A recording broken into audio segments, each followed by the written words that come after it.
Hello guys, welcome to my YouTube channel. आज की video में हम देखेंगे टॉपिक पेरोल, जो कि हमारा क्रिमिनोलॉजी के अंदर ही एक टॉपिक है। इसे हम पेनोलॉजी के अंदर भी स्टडी करते हैं। तो चलिए शुरू करते हैं। अगर आप लोग एमसीक्यू करना चाहते हो तो हम अपने यूट्यूब चैनल पर डेली एमसीक्यू प्रैक्टिस भी अपलोड करते हैं। कम्युनिटी सेक्शन से आप चेक कर सकते हैं। अगर आपको स्पेसिफिकली एक टेलीग्राम चैनल चाहिए एमसीक्यूज़ के लिए, तो आप हमारे टेलीग्राम चैनल को ज्वाइन कर सकते हैं हमारी यूट्यूब की बायो में जाकर। ठीक है, आपको मेरी प्रोफाइल पर ही उसका लिंक मिल जाएगा टेलीग्राम के लिए, और वहाँ आप मेरे से नोट्स वगैरह भी ले सकते हैं अगर आपको किसी टॉपिक के नोट्स चाहिए। Payroll definition: payroll is the conditional release of a prisoner before the completion of their sentence under specific condition. Payroll basically एक कंडीशनल रिलीज होती है किसी भी प्रिजनर की, जब वो अपने एक स्पेसिफिक टाइम पीरियड जो है अपनी सेंटेंस का वो कंप्लीट कर चुका हो और अपनी कुछ एक स्पेसिफिक कंडीशन को वो फुलफिल कर रहा हो, तो कोर्ट जो है उसे पेरोल ग्रांट कर देती है। पेरोल को आप एक बेसिकली कह सकते हैं कि एक हमारी रिफॉर्मेटिव थ्योरी का ही एक पार्ट है ये। तो इसका क्राइटेरिया क्या रहेगा, पहले मैं आपको इसके कुछ की पॉइंट्स बताऊंगी, देन हम इसको अच्छे से एक्सप्लेन करेंगे। क्राइटेरिया है इसका granted based on good behaviour, risk assessment and rehabilitation progress के ऊपर ये हमारा इसका क्राइटेरिया रहेगा। कंडीशन रहेंगी इसकी regular check ins with a parole officer. जिस भी पर्सन को पेरोल ग्रांट की जाएगी रेगुलरली जो है अपनी अटेंडेंस देगा पेरोल ऑफिसर को। ठीक है, और पेरोल ऑफिसर भी उसको जाके चेक इन कर सकते हैं। नो वायलेशन ऑफ लॉज, वो किसी भी तरीके के लॉज को वायलेट उस टाइम पे नहीं करेगा जब उसे पेरोल ग्रांट की गई है। उसके बाद पॉसिबल रिस्ट्रिक्शंस हो सकते हैं, जैसे कि कर्फ्यू और ट्रैवल लिमिट्स हम उसे दे सकते हैं कि आप लाइक एक पर्टिकुलर सिटी से बाहर नहीं जाएंगे, आप एक पर्टिकुलर स्टेट से बाहर नहीं जाएंगे। उसके बाद अगर कोई पर्सन जो है इसे वायलेट कर देता है हमारी पेरोल की कंडीशंस को, may result in revocation and return to prison. जो उसका पेरोल है वो रिवोक हो जाएगा, उसे वापस प्रिजन में भेज दिया जाएगा। अब हम देखते हैं ऑब्जेक्टिव्स ऑफ पेरोल। एनकरेज करता है rehabilitation and re integration into the society. जो प्रिजनर है उसको रिहैब करने में एंड उसको वापस से सोसाइटी में इंटीग्रेट करने के लिए, एक सोशल बीइंग बनने के लिए हेल्प करता है।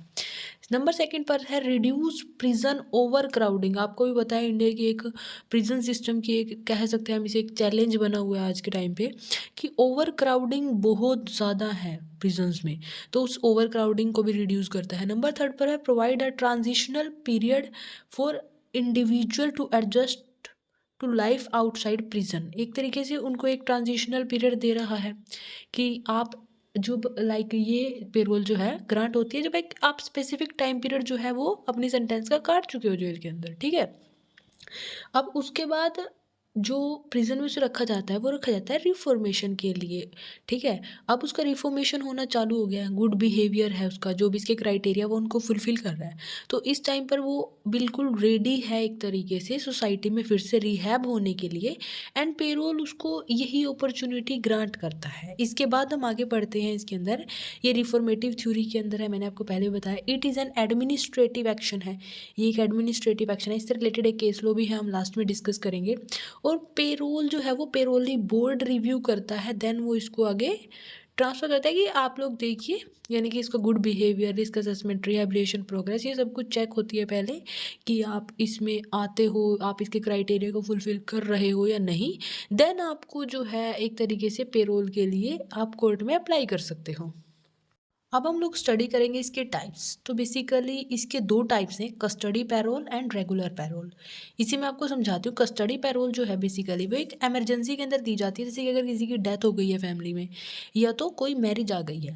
इसका जो टाइम है वो 6 घंटे के लिए दी जाती है। ये स्पेसिफिक टाइम पीरियड रहता है, ज़रूरी नहीं आपको 6 घंटे के लिए ही दी जाएगी, कम भी दिया जाता है, बट ये स्पेसिफिक टाइम पीरियड रहेगा इसको, और साथ में आपके पुलिस ऑफिसर जाएंगे।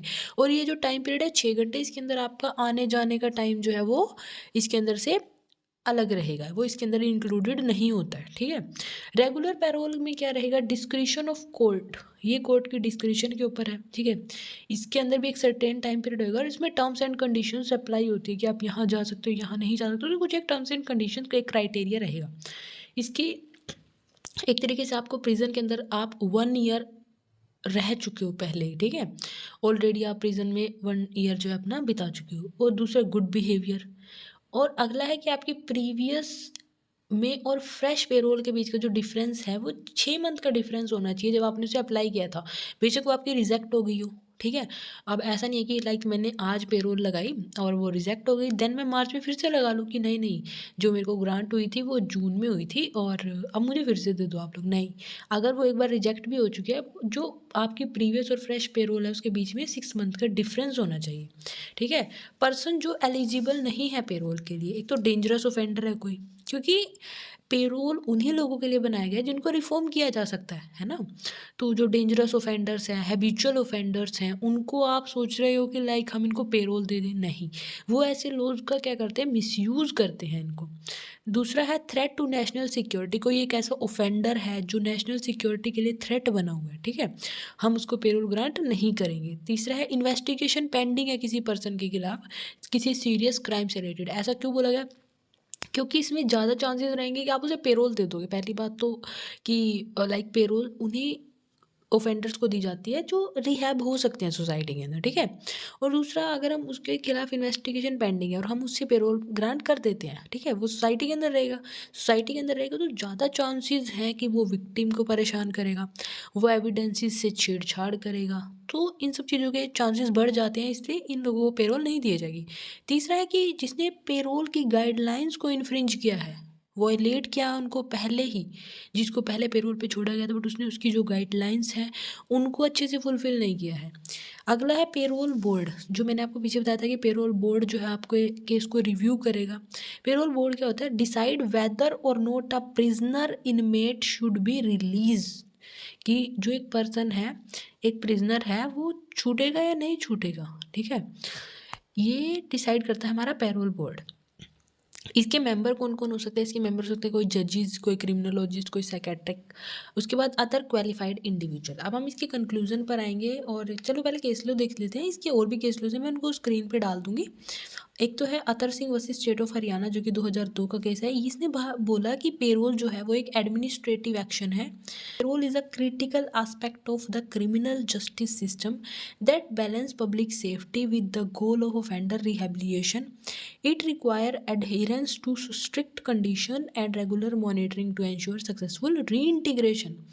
तो ये बेसिकली हमारी वीडियो यहाँ पे ख़त्म होती है। अगर आपके कोई क्वेरीज़ हैं तो आप कमेंट कर सकते हैं, अगर आपकी कोई सजेशंस हैं वो भी कमेंट कर सकते हैं, एंड साथ में अगर आपको किसी पर्टिकुलर टॉपिक से रिलेटेड वीडियो चाहिए तो आप वो भी कमेंट कर सकते हैं। Thank you for watching. Bye bye.